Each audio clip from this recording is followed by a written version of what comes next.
सर्वप्रथम संघर्ष टीवी को धन्यवाद। आज जो पवित्र कार्यक्रम ये होती पूज्य गुरुदेव जी के आम गहन में बर्तमान नहांती सी 30 वर्ष अक्लांत परिश्रम करी अनडिवाइडेड कोरापुट डिस्ट्रिक्ट रे 200टा मंडली स्थापन करथिले। ताकर विषय इतबार माजी बहुत गर्वित गोटे मनुष्य हिसाब से केमती प्रतिभा को से हमको रास्ता गुरुको शेष इच्छा पूर्ण करने सहित समाधि पीठ रे अष्टप्रहरी नाम यज्ञ गुरु परंपरा को उज्जीवित कले पेंडिली ग्रामर शिष्यगण गुरुजी साक्षात ईश्वर गुरु को नमणी बनर श्री चैतन्य मार्ग में अनुप्राणित वैष्णव दीक्षा गुरु अवसर प्राप्त शिक्षक नकुल मीमा अभिभक्त कोरापुट जिले में 200 ऊर्ध्व नाम संकीर्तन मंडली गठन करी कलिजुग महामंत्र द्वारा प्रवर्ताई अनेक गरीब अवहेलित निष्पेषित एवं असामाजिक व्यक्ति मान को वैष्णव दीक्षार संस्कार संस्कृतिर मुख्य स्रोतर मार्गदर्शक थे। से यह जगत नहांती किंतु से निजर शिष्यगण मनरे अगाध स्मृति संपत्ति छाड़ा सहित चिरदिन अमर हो रहीगले। गुरु स्वर्गत लिबांक गत 24/11/2025 तारीख में भुवनेश्वर स्थित एक घरोई हस्पिटाल रे शेष निश्वास त्याग कले। सेठारु बासस्थान रायगड़ा जिला ठिकिरी निया जाइथिला। गुरु स्वर्गत लिबांक शेष इच्छा थिला पेंडिली ग्राम रे समाधि नेबे। गुरुଙ୍କ शेष इच्छा पूर्ण कले पेंडिली ग्रामर शिष्यगण। शेष रे स्वर्गत गुरुଙ୍କ पेंडिली ग्राम रे समाधि हेला। वैष्णव विधि आत्मस्वजनक ओ शिष्यगण गहन शुद्धिक्रिया समापन है। स्मृति अधूरा रही पेंडिली ग्रामर शिष्यगण मध्य अभिभक्त कोरापुट जिलार 200 ऊर्ध्व मंडली शिष्यगण को डकाई समाधि पीठ में महासमावेश अष्टप्रहरी नाम यज्ञ घृत यज्ञ अन्न यज्ञ करने देखा मिले। सर्वप्रथम संघर्ष टीवी को धन्यवाद जेहेतु आप आज आम सामना को गुरुंर वार्ता को लोक लोक आने आप जो प्रयास अच्छी तेणुक आउे आपको धन्यवाद दूसरी। आज जो पवित्र कार्यक्रम ये होती पूज्य गुरुदेव जी के आम गहन में बर्तमान नहांती सी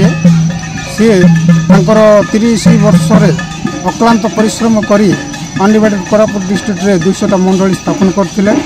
तो साधारणतः ये प्राय आम दलित समाज लोक मैंने अच्छा दलित समाज लोक मैंने साधारणतः भगवान कौन जानती ना समाज कौन जानती ना वास्तव में ना कि समाज आचार विचार व्यवहार ना कि पाखे न थाए किंतु से कैटेगोरी लोक जदि पाठशाठ पढ़ी किंतु से मद पीती तो सार खेलुली तो विभिन्न प्रकार कुसंस्कार काम लिप्त थी।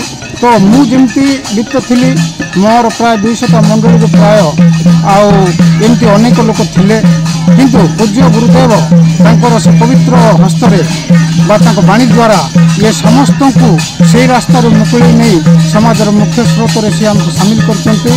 तो आशा करुच्ची जे गुरुदेव जीवित थिबा अवस्था मते ये जो 200टा मंडली भविष्य परिचालना बोली दायित्व प्रदान कर।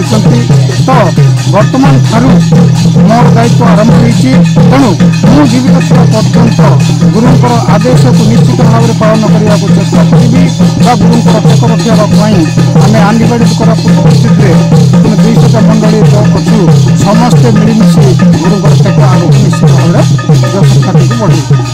अमल पातिका गौरगुड़ा मुझे गोटे शिष्य आमर आम छाड़ी सर्वधाम को गमन कर विषय इतबार आज बहुत गर्वित गोटे मनुष्य हिसाब से केमती प्रतिभा को से हमको रास्ता गुरुंकर जो रास्ता हमको देखते यहाँ हूँ सर्वश्रेष्ठ।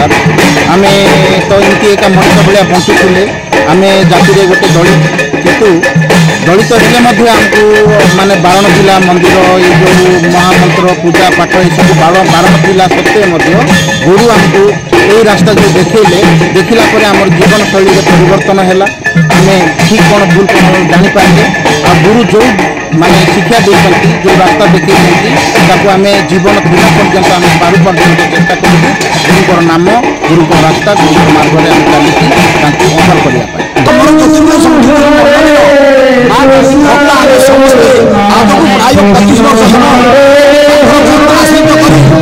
अमल सब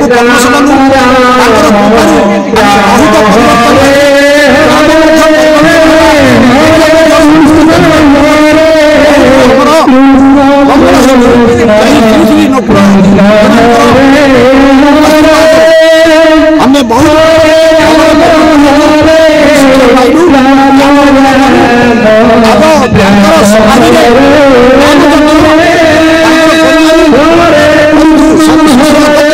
ଆଗାମୀ ଦିନରେ ଆମକୁ ଯଦି ସମସ୍ତ ଭକ୍ତବୃନ୍ଦ ଏକତ୍ରିତ ହୋଇ ଆଶୀର୍ବାଦ କରିବେ ତାହେଲେ ତାଙ୍କର ପୀଠରେ କୌଣସି ଗୋଟେ କ୍ଷତିଗ୍ରସ୍ତ କରି ଗୋଟେ ମନ୍ଦିର କରିବା ପାଇଁ ଆମର ମନ ଟାଣୁଛି। ରାୟଗଡ଼ା ଜିଲ୍ଲା ଗୁଣପୁର ଉପଖଣ୍ଡ ସ୍ତରୀୟ ପ୍ରତିନିଧି ପ୍ରସାଦ ଲିମାଙ୍କ ରିପୋର୍ଟ ସଂଘର୍ଷ ଟିଭି।